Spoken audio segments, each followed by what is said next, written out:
Salah satu manga atau light novel yang gue tunggu-tunggu untuk diadaptasi jadi anime adalah yang satu ini. Animenya udah tamat, masih fresh, judulnya Class no Daikirai Najoshi Tokekon Surukoto Ninata. Buat kalian yang mau nonton anime ini, bisa nonton di B-Station dan linknya ada di deskripsi. Kalau baca manganya sih, walau agak lambat, ceritanya masih manis-manis dan bikin baper. Tapi kalau baca novelnya, waduh, kalau ada season 2-nya sih, drama semua nih isinya. Gue udah bandingin ending animenya sama novel, dimana season 1 itu berakhir di volume 5. Semoga ada season 2-nya, supaya ada kasih semuanya aja. Singkatnya, anime ini nyeritain dua orang yang saling benci, yaitu Saito dan Akane yang dipaksa nikah, meskipun mereka saling benci. Kakeknya Saito dan neneknya Akane dulunya saling suka, tapi nggak berjodoh dan jadinya nikah sama orang lain. Mereka bersama lagi setelah ditinggal mati pasangan masing-masing. Mereka berdua juga sepakat untuk mewujudkan mimpi mereka yang gagal itu lewat cucu mereka, yaitu nikahin Saito dan Akane. Sayangnya, di sekolah, Akane dan Saito selalu ribut. Lebih tepatnya Akane yang ngajak ribut, karena selalu permasalahin hal-hal kecil.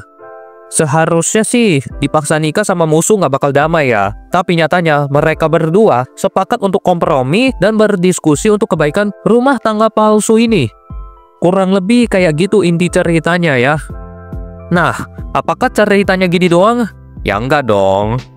Masih ada orang-orang yang bakal ganggu atau jadi penghalang hubungan mereka. Kalau misalnya nih cerita kagak ada pengganggunya, gua rasa bakal mirip kayak Otonari Tenshi sama. Full romance yang bikin penontonnya baper sama pasangan di animenya. Karena kalau gua lihat-lihat ya, episode 2-7 itu banyak scene dimana Saito dan Akane di rumah yang bikin baper dan senyum-senyum sendiri sebenarnya. Gak cuma di rumah sih, kadang ada mereka belanja sama-sama atau bahkan ngedate kayak di episode 6, dimana si Saito ngajak dia pergi supaya suasana hatinya Akane bisa lebih baik dan seneng. Karena sebelumnya, dia kelihatan murung abis nyeritain adiknya. Dari episode 2 yang udah mulai kompromi dan Akane mulai banyak senyum, kita dikasih scene dimana Saito sebagai suami yang gendong istrinya yang sakit ke rumah sakit karena gak ada taksi. Dan menurut gua, ini adalah salah satu scene terbaik dan paling romantis di anime ini. Kalau ditanya yang paling gua suka, jelas episode 7. Episode ini nyeritain Saito yang kerja sama bibinya buat beliin Akane cincin yang mereka lihat waktu ngedate.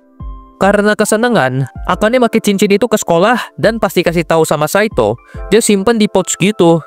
Pas pulang, Akane nggak bisa nemuin cincin itu lagi.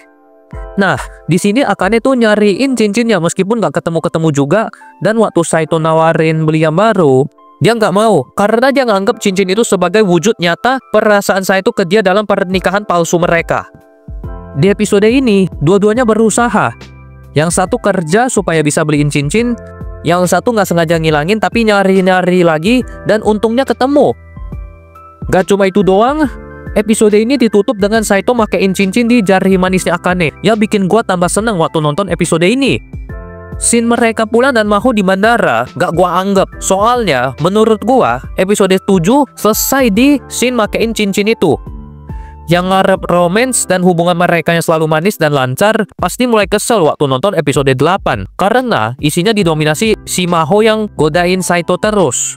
Jujur aja, menurut gua setelah episode 7 sisanya itu udah mulai drama dan gangguan buat hubungan mereka. Secara cerita, Akane emang ada salah karena tsundere dan gak bisa ngungkapin perasaannya ke Saito walau serumah.